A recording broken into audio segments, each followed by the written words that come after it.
కోట్లు రుణమాఫీ చేశాం. అదేవిధంగా వడ్లు కొంటున్నాం. బోనస్ అన్నారు, బోనస్ కూడా అందరికి ఇచ్చినాం. ఈ విధంగా రెండో పంట కూడా మీరు మీ ఇష్టం కానీ దీనికి కూడా బోనస్ ఇస్తామని చెప్పడం జరిగింది. తప్పనిసరిగా అన్నీ చేసుకున్నాం. కేవలం ఒకటే పంట కాకుండా మీరు కూడా ఏదైనా పంట మార్పిడి, ఇప్పుడు మొక్కలు వేస్తే సెకండ్ క్రాప్ బాగా వస్తుంది. ఇప్పుడు ఫ్యాక్టరీ షుగర్ ఫ్రీ పెడుతున్నారు ఏమన్నా? అసలు ఫ్యాక్టరీ ఉంటే పెట్టున్నారు. కామన్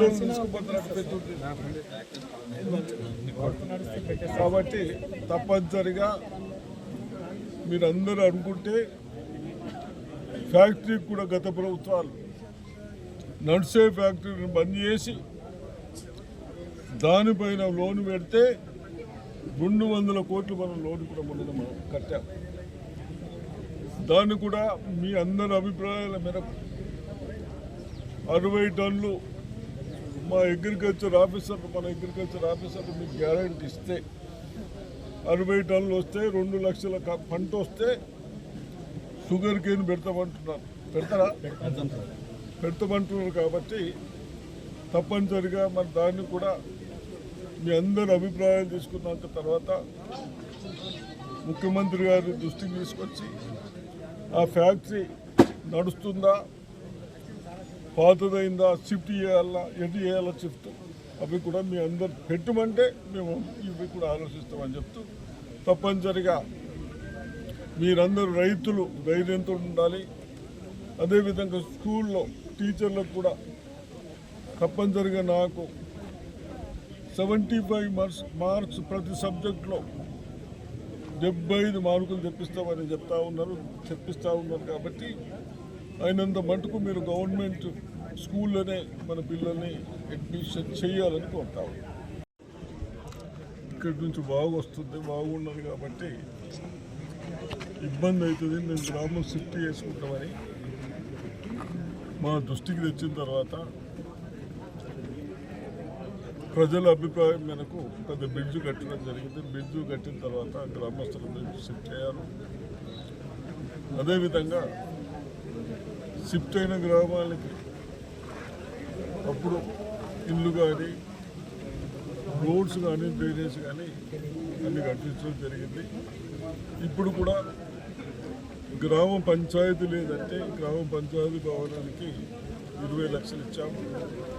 అదేవిధంగా వ్యవసాయానికి పోవటానికి రోడ్డు లేవంటే ఒక 6 lakhs ఇచ్చినాం రోడ్ల కొరకు.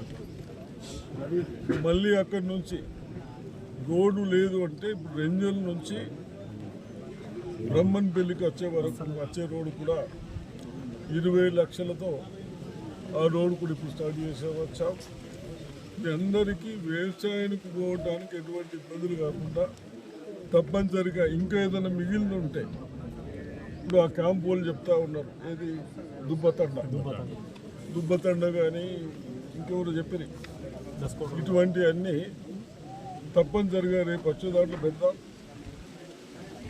అదేవిధంగా గ్రామస్తులందరూ పోయిన షిఫ్టెడ్ గ్రామం వాళ్ళ ఇళ్ళ ప్లాట్స్ ఇళ్ళన్నీ టెంపుల్కు రాసిస్తాం, గుడికి ఇన్కమ్ కావాలి కాబట్టి అని అంటా ఉన్నారు. నేను తహసీల్దార్కి చెప్పాను ఇప్పుడే. అది ఏంది అవన్నీ చూసిన తర్వాత వాళ్ళందరితో ఏ విధంగా ప్రొవిజన్ ఉంది, ఆ టెంపుల్కు రిజిస్ట్రేషన్ చేయడానికి గ్రామస్తులంతా తయారున్నారు కాబట్టి అది కూడా తొందరనే పరిష్కరిస్తారని చెప్తూ, అదేవిధంగా ఈ ప్రభుత్వం వచ్చిన తర్వాత, కాంగ్రెస్ ప్రభుత్వం వచ్చిన తర్వాత, రేవంత్ రెడ్డి గారు ముఖ్యమంత్రి అయిన తర్వాత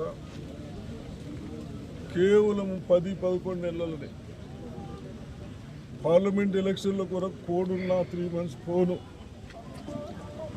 మీ రైతులను దృష్టిలో పెట్టుకొని గత ప్రభుత్వాలు చెప్పినాయి కానీ చేయలేదు.